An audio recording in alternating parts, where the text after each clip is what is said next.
अंबाला छावनी में हरियाणा के गृह मंत्री अनिल विज ने जनता दरबार में हरियाणा के विभिन्न जिलों से आए हुए लोगों की समस्याओं को सुना। वे कुछ समस्याओं का मौके पर ही हल करने के लिए अधिकारियों को दिशा निर्देश दिए। वे कुछ समस्याओं का हल करने के लिए उन अधिकारियों के पास भेज दी। विज ने दरबार में स्पष्ट किया कि वे भाजपा के एक कार्यकर्ता हैं और भाजपा के सभी कार्यकर्ता काम करते हैं और मुझे भी हरियाणा के लगभग हर जिले से अपनी समस्या लेकर आए लोगों को सिर्फ अनिल विज से ही अब आस है। हालांकि मंत्री और भी हैं, लेकिन लोगों की उम्मीद सिर्फ अनिल विज पर ही टिकी हुई है। वैसे तो विज ने घर पर भी लोगों की समस्याएं हल की हैं, लेकिन अंबाला के रेस्ट हाउस में अब दिन प्रतिदिन लोगों की भीड़ बढ़ रही है।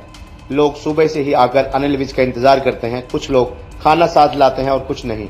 लोगों की इस समस्या को देखते हुए अब एनजीओ भी आगे आ गई है और उन्होंने दोपहर को लोगों को खाना देना भी शुरू कर दिया है। अंबाला छावनी के रेस्ट हाउस में एक संस्था ने अनिल विज के दरबार में आए लोगों के लिए भोजन उपलब्ध करवाने की व्यवस्था की। संस्था के सदस्य गोपी सहगल का कहना है कि दरबार में लोगों की बढ़ती भीड़ को देखकर हम कुछ दोस्तों ने एक क्लब बनाने का फैसला किया और क्लब के माध्यम से सभी दरबार में आने वाले लोगों को संस्था की तरफ से मुफ्त भोजन दिया जाएगा, ताकि दरबार में आया कोई भी व्यक्ति भूखा न रहे। इंटरनेशनल फ्रेंड्स क्लब द्वारा भोजन उपलब्ध करवाए जाने पर अनिल विज ने कहा कि अच्छी बात है, इस संस्था द्वारा भोजन उपलब्ध करवाया जा रहा है। अंबाला के लोगों को चाहिए कि दूर दूर से आने वाले लोगों की परेशानी का कुछ समाधान तो कर सके। हरियाणा के दूर दूर से शहरों और गांव से आकर लोग यहां आकर परेशानियों को उठाकर दरबार में अपनी समस्याएं लेकर आते हैं। कब आएंगे, कैसे जाएंगे, तो उनके लिए यदि उन्होंने भोजन की व्यवस्था की है तो मैं उनका भी आभारी हूँ। लोगों द्वारा गृह मंत्री को ही मुख्यमंत्री समझने वाले प्रश्न पर उत्तर देते हुए विज ने कहा कि मैं एक साधारण कार्यकर्ता हूं। मैंने अपने आप को एक कार्यकर्ता ही समझा है और मैं समझता हूं कि भारतीय जनता पार्टी का हर कार्यकर्ता काम करता है और मुझे भी करना चाहिए।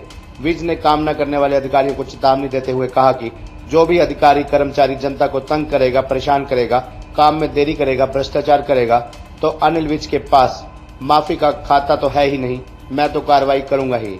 तो अच्छी बात है।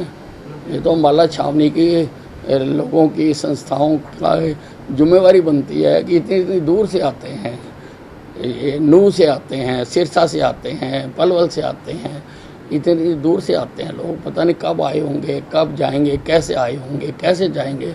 तो उनके लिए अगर उन्होंने भोजन की व्यवस्था की है तो मैं उन संस्थाओं का बहुत आभारी हूँ, धन्यवादी। मैं कार्यकर्ता हूँ भारतीय जनता पार्टी का और मैंने हमेशा अपने आप को कार्यकर्ता के अलावा और कुछ नहीं समझा और मैं समझता हूं कि भारतीय जनता पार्टी का हर कार्यकर्ता काम करता है और मुझे भी करना चाहिए। खबरनामा हरियाणा के लिए अंबाला से पारुल गर्ग की रिपोर्ट।